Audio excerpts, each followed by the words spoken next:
আমার জানার মতে মামলা না, দুদকে কিছু অভিযোগ গেছে। আজকে আমিও সংবাদ মাধ্যমে দেখলাম যে দুদকে কোনো একজন ক্রিকেট প্লেয়ারের ভক্তরা গিয়ে মব তৈরি করে সেখানে অভিযোগ দিচ্ছেন। এখন আমারও একটা অভিযোগ আছে যে মানে কোনো তখন আমি সরকারের দায়িত্বে থাকাকালীন জুলাই গণঅভ্যুত্থানের বিপক্ষে অবস্থান নেওয়ার কারণে এবং শেখ হাসিনাকে এন্ডোর্স করার কারণে বলেছিলাম এবং সিদ্ধান্ত নিয়েছিলাম যে সাকিব আল হাসান বাংলাদেশের জার্সি পরে বাংলাদেশের পতাকা বহন করার কোনো নৈতিক অধিকার তার নেই। এখন সেটা যদি দুর্নীতি হয়, কাউকে যদি খেলতে না দেওয়া দুর্নীতি হয়, তাহলে সেটার জন্য আমার শাস্তি হোক, আমার কোনো সমস্যা নেই। এখন আমাদের আসলে খুবই হাস্যকর হয়ে যাচ্ছে বিষয়গুলো। সাকিব আল হাসানকে খেলতে না দেওয়ার কারণে তার ভক্তরা গিয়ে 1000 কোটি টাকার দুর্নীতির অভিযোগ করলো এবং গতকালকে সারাদিন সেটা নিয়ে সব মোটামুটি মিডিয়ায় এক ধরনের মিডিয়া ট্রায়াল চললো। কেউ সেই অভিযোগের কারণটা কি এবং কারা দিয়েছে সেটা কেউ উল্লেখ করলো না, সেটা আজকে গণমাধ্যমে আসলো। এটা খুব দুঃখজনক এবং আমার জানার মতে দুদকে অভিযোগ দেওয়ার প্রক্রিয়াটা খুবই ইজি, যে কেউ গিয়ে অভিযোগ দিয়ে আসতে পারে। কিন্তু তারপরেও তাদেরকে কেন সেখানে মব তৈরি করতে হলো বা সেখানে কেন এইভাবে লোকবল নিয়ে, আমার ধারণা হচ্ছে এর পিছনে কোনো ধরনের উস্কানি অথবা ইন্ধন আছে। কোনো যদি সুস্পষ্ট কোনো এই ধরনের হাস্যরসাত্মক অভিযোগ ছাড়া যদি কোনো সুস্পষ্ট কারো অভিযোগ থাকে, আমি মনে করি সেটা সে করতে পারে। এটা গণতান্ত্রিক দেশে সবার সে অধিকার আছে।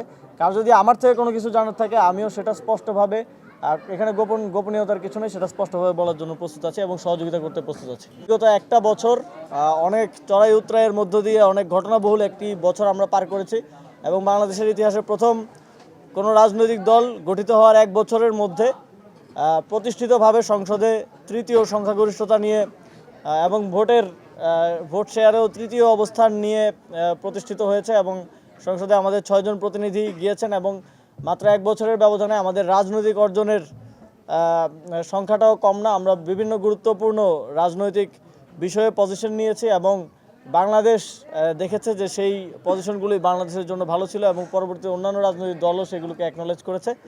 সেই জায়গা থেকে আমরা আগামী এই পুরোটা সময়ে বাংলাদেশের জনগণের সমর্থন, ভালোবাসা নিয়েই আমরা এই পদযাত্রাটা শেষ করেছি, এক বছরে উপনীত হয়েছি এবং আমরা মনে করি আগামী দিনে বাংলাদেশের মানুষ বিগত দিনে আমাদেরকে যেভাবে সমর্থন দিয়েছে, জুলাই গণঅভ্যুত্থান থেকে শুরু করে একটি নতুন রাজনৈতিক দলকে তারা যেভাবে স্নেহ, ভালোবাসা এবং সমর্থন দিয়েছে, ভোট দিয়েছে, আগামী দিনেও আমরা তাদের জন্য কাজ করব। আমাদের কমিটমেন্ট থাকবে এবং এর প্রেক্ষিতে আমরাও বাংলাদেশের জনগণের পক্ষ থেকে সমর্থন এবং ভালোবাসা এবং দোয়া প্রত্যাশী।